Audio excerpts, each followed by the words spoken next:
Coba sekarang yang mengatakan budaya Jawa itu syirik siapa? Suruh ngomong dengan saya. Ini loh orangnya. Budaya luar nih Pak. Padahal sekarang anak-anak sekarang minimal S1. Minimal banyak sarjana, waduh banyak insinyur. Tapi masih bisa dibohongi. Kalau agama itu hanya di Indonesia, Mas. Di luar negeri nggak ada.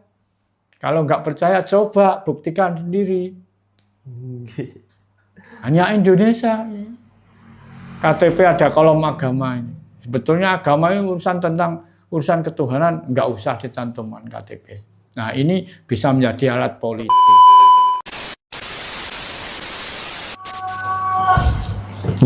Ini Pak,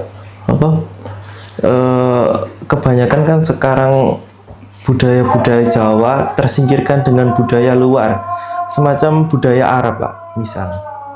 Sekarang budaya Arab kan diberi panggung gitu Pak, diberi panggung di mana-mana, sedangkan budaya Jawa itu sekali manggung ada yang disirik-sirikan sama budaya Arab itu. Nah itu loh makanya. Coba sekarang yang mengatakan budaya Jawa itu syirik siapa? Suruh ngomong dengan saya. Ini loh orangnya. Ini orangnya Harjono, orang Tuban ini. Siapa yang bilang budaya Jawa itu syirik? Siapa orangnya? Di mana? Ini temui aku. Ini orang Tuban asli nih. Lah, ini kesalahan. Ya kesalahan orang Jawa sendiri. Penjajah itu nggak ambil pusing, nggak perhitungan. Kan penjajah itu. Arab di sini itu jajah, tapi jajahnya tidak secara fisik, Mas. Moral yang dijajah. Nah, orang Jawa bodoh. Loh, orang Jawa sekarang dikatakan kalau nggak mau pakai cara Arab, besok kamu masuk neraka. Udah takut kok. Karena apa? Karena bodoh. Dia ngomongin gitu sudah takut. Ayo kan ngomongi saya kalau berani orangnya. Ini kan sama dengan ya, ada diumumkan sama dengan siapa yang mau menjadi budak orang Arab besok masuk surga kan gitu. Cuma bahasanya aja yang tidak gitu. Sekarang ini sama dengan itu. Siapa yang mau menjadi budak orang Arab besok kalau mati masuk surga, kan sama dengan itu. Makanya olah berebut itu. Semua ingin pakai budaya Arab. Cuma bahasanya saja enggak betul. Sapa sing gelem dadi budake wong Arab besok nek mati munggah swarga.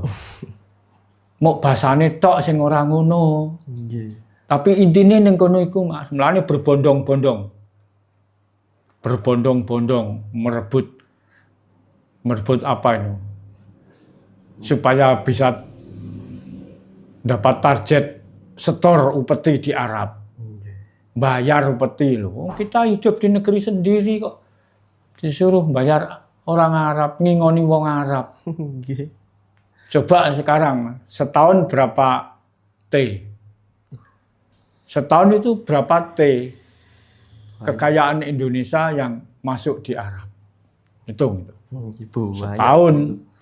Setahun sekali, belum yang itu namanya apa itu? Yang tiap bulan ada itu. Umroh itu. Setiap tahun. Coba setahun itu berapa triliun? Nah itu untuk pembangunan negara, pembangunan nasib bangsa. Sebetulnya Indonesia sudah nggak ada orang melarat. Nggak ada orang miskin. Nah, cuma ini kebodohan kita sejak dulu. Kenapa ini nggak yang direformasi ini? Ini kebodohan. Jadi ya kita tidak ngusir agama. Tidak ngusir agama. Memang Indonesia tidak pernah melarang agama. Cuma sekolah negeri jangan diberi musola. Kalau diberi musola harus diberi gereja, diberi kelenteng dan sebagainya. Loh iya toh? Nggih, Pak. Bener, Pak. Karena agama itu swasta, kelompok.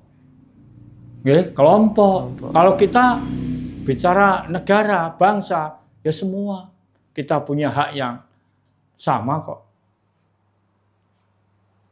Nah, ini salah kita sendiri.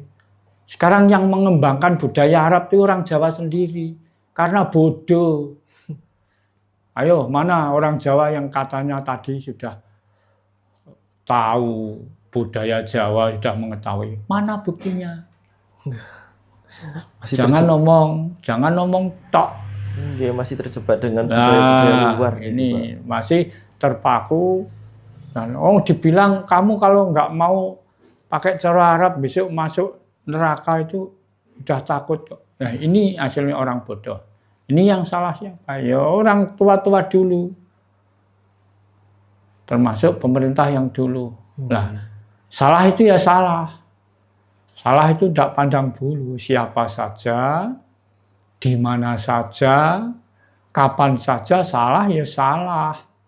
Walaupun itu pemerintah, walaupun itu orang tua, salah ya salah.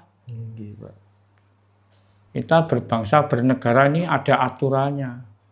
Itu sudah melanggar aturan. Makanya. Coba contohnya, kalau nggak percaya, bangsa kita ini di bawah telapak kaki orang Arab. Presiden saja dilantik, diunggul-ungguli kitabnya wong Arab. Loh, apa Indonesia nggak punya kitab? Punya. Kitab Undang-Undang Dasar 45. Itulah. Semestinya yang untuk melantik. Bukan Quran. Kenapa kok Quran? Kenapa kok buku-buku agama? Kok nggak buku kenegaraan, kebangsaan? Karena sudah didoktrin. Nah itulah. Sekarang sudah ngerti kalau didoktrin. Kenapa kok diem saja?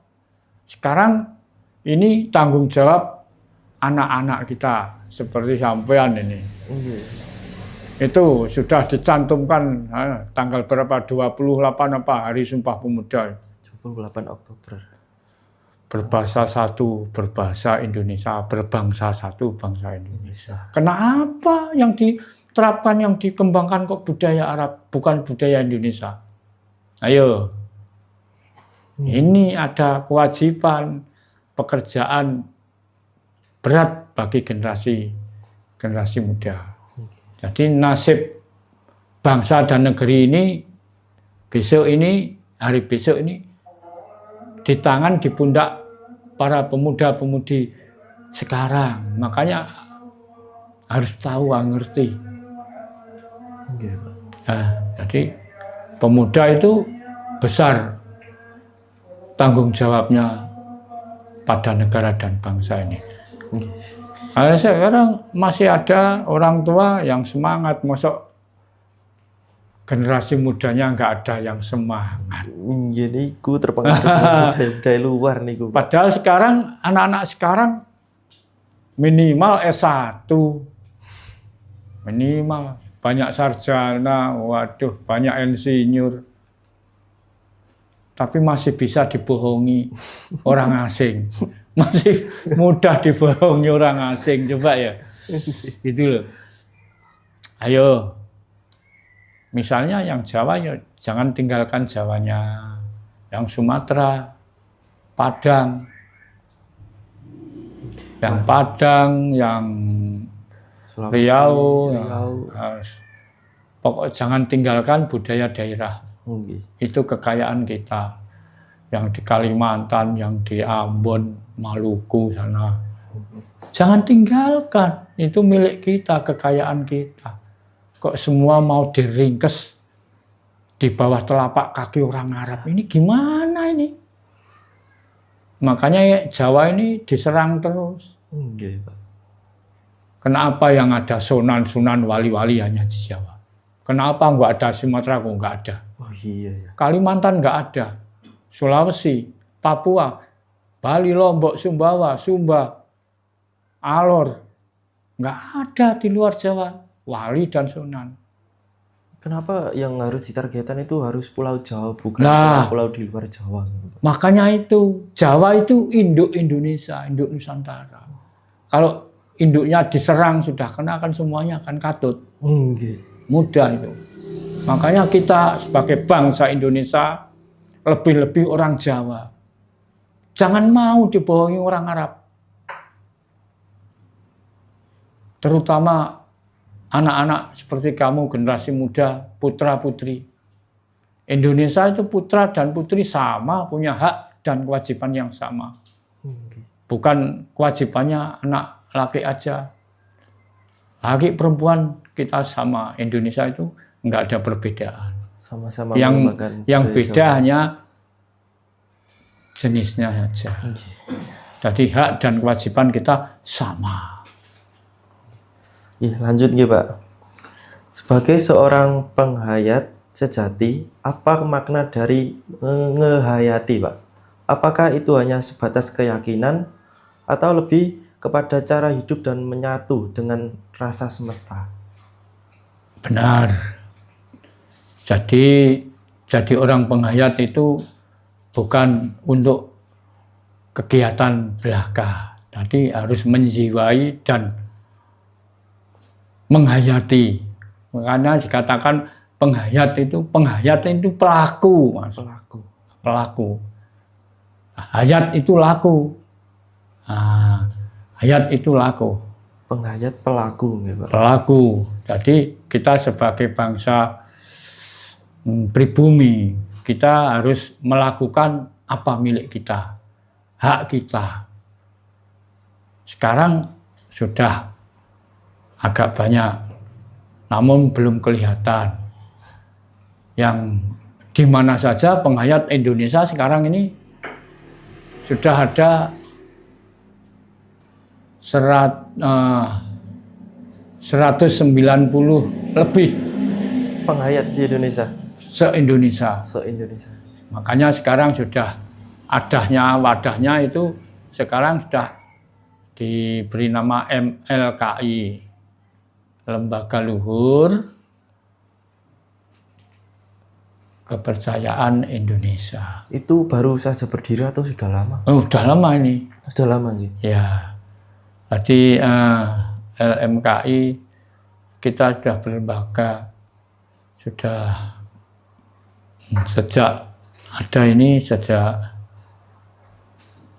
zaman Pak Harto itu namanya zaman Pak Presiden Soekarno namanya HPK. Wadahnya zaman Bapak Presiden Soekarno, Presiden pertama HPK. Kenapa sekarang kok ini, Pak, yang dilirik itu bukan budaya-budaya Jawa sendiri seperti penghayat itu, tapi lebih mementingkan budaya-budaya seperti di luar gitu, misal Arab gitu, Pak? Lah, itu kan orang yang condong di luar. Orang Jawa ini sekarang sudah banyak yang kembali ke jati diri. Jadi zaman Presiden Soekarno wadahnya namanya HPK, Himpunan Penghayat Kepercayaan.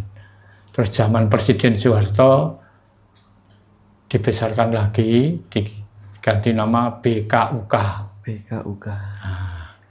Badan Koordinasi Urusan Kepercayaan. Sekarang sudah MLKI, Majelis Luhur Kepercayaan Indonesia. Ini resmi dari kepresidenan.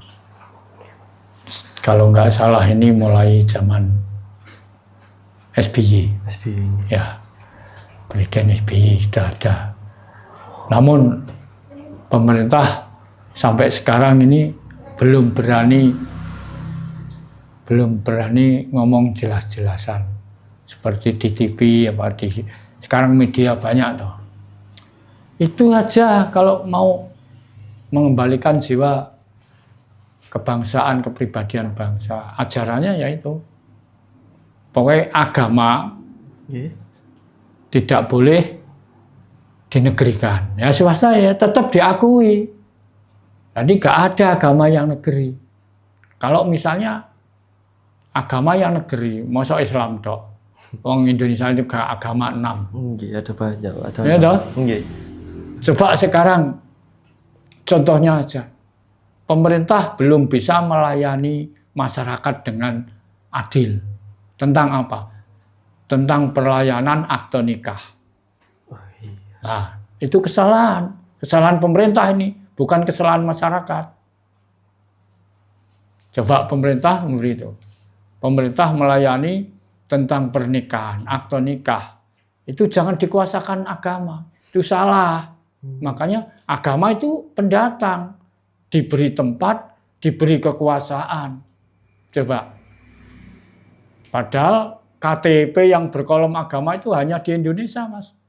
Di luar negeri nggak ada. Kalau nggak percaya, coba buktikan sendiri. Hanya Indonesia. KTP ada kolom agama ini. Sebetulnya agama ini urusan tentang urusan ketuhanan, nggak usah dicantumkan KTP. Nah, ini bisa menjadi alat politik.